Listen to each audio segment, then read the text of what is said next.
For decades, I folded myself small to fit inside other people's spaces. But when my own family arrived with 20 suitcases and no respect, I decided this house would be different. The box still sat open on the floor, its flaps folded neatly like wings, when the phone rang. I hadn't even unpacked the linens. I wiped my hands on my jeans, picked up the receiver, and heard the voice I didn't need to prepare for. "Hey, Calvana, just a heads up, 20 of us. We'll be there in about 2 hours. You've got the space? If you could get the rooms ready, that would be great.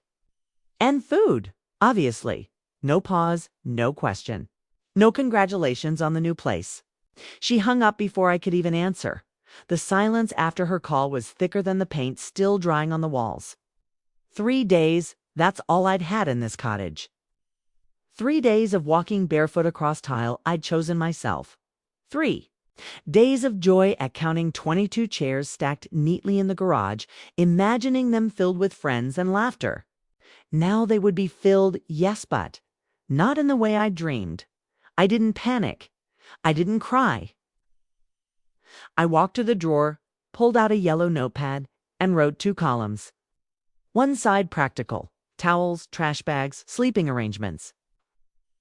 Other side sharp, deliberate, legal enforcement documents, copies.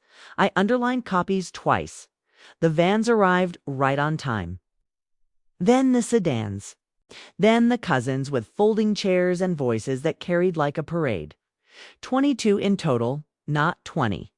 Kinley miscounted or didn't care. They spilled into the house like it was theirs, opening the fridge, dropping bags on bedside. Prepared for other people, asking about Wi-Fi before they asked how I was. No flowers. No casseroles. It's just noise. Kinley gave me a smile, a thin-lipped performance of sympathy. Just 2 weeks. Be flexible. Flexibility, I'd learned, was only admired when it bent in someone else's favor. I moved quietly, changed sheets, laid out towels. Cleaned sinks I knew would be dirty again within the hour. Kinley's youngest sister had eczema. She'd complain if the fabric was rough. The eldest aunt claimed the master bedroom before I could step inside. Teenagers fought over which bed had the better view. By nightfall, I'd given up my own space and carried my folded clothes into the smallest room of the house. No one offered to help. No one asked if I minded. For years, I had told myself this was survival.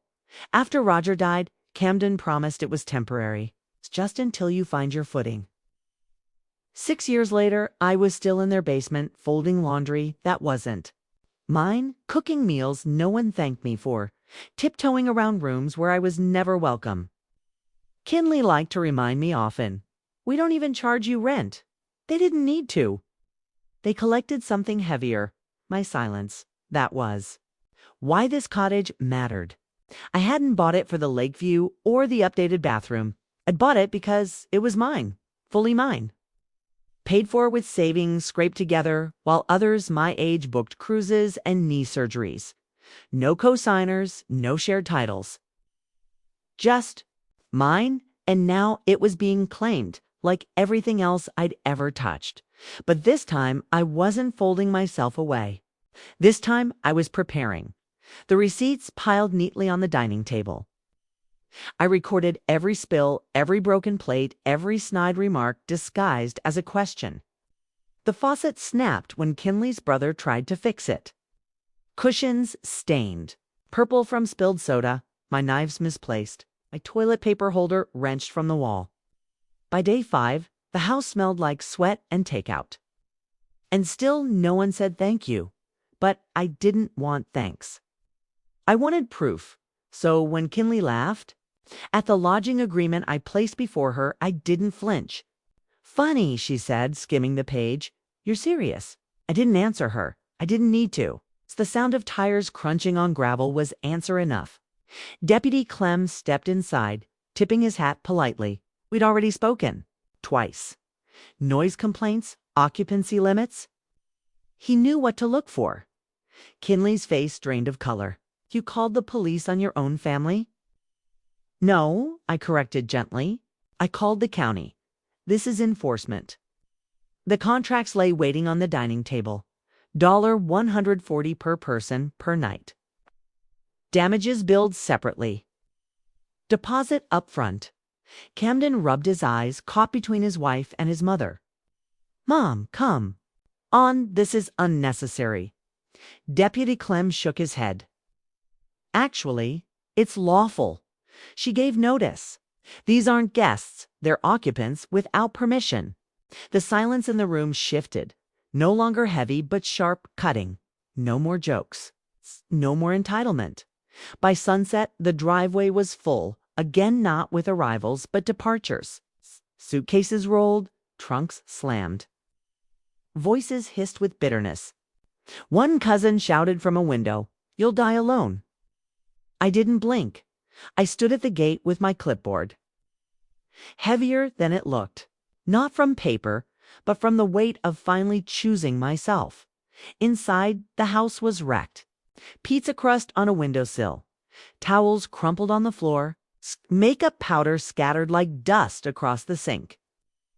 I didn't touch a thing. I documented it. Took photos, logged hours. Then I sent Kinley an invoice damages. Cleaning, full statement. Attached was her signature, bold and impatient. Proof she'd agreed.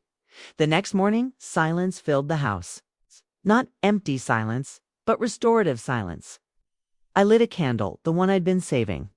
The flicker softened the walls, and for the first time, sat at the dining table not to record or calculate, but simply to sit. Neighbors appeared. One waved from the sidewalk. Another brought muffins. They didn't invade, didn't assume. They just said, "Welcome inside." Calls began again days later. Kinley, Camden, we need to talk. Can we clear the air? I didn't answer. Not out of anger, but because I was finished. This cottage was never a revolving door, never a doormat. It was mine, still is, and now it feels like it. I changed the locks. Updated the died inheritance contingent on demonstrated respect. Not vengeance, structure.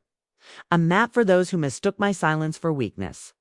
Kinley will call again. Camden too. They'll say I'm cold, rigid, unkind.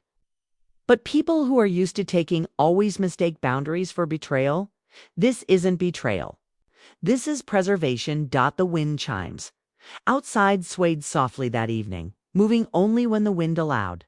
Not forced, not stolen. It's just free dots. So was I.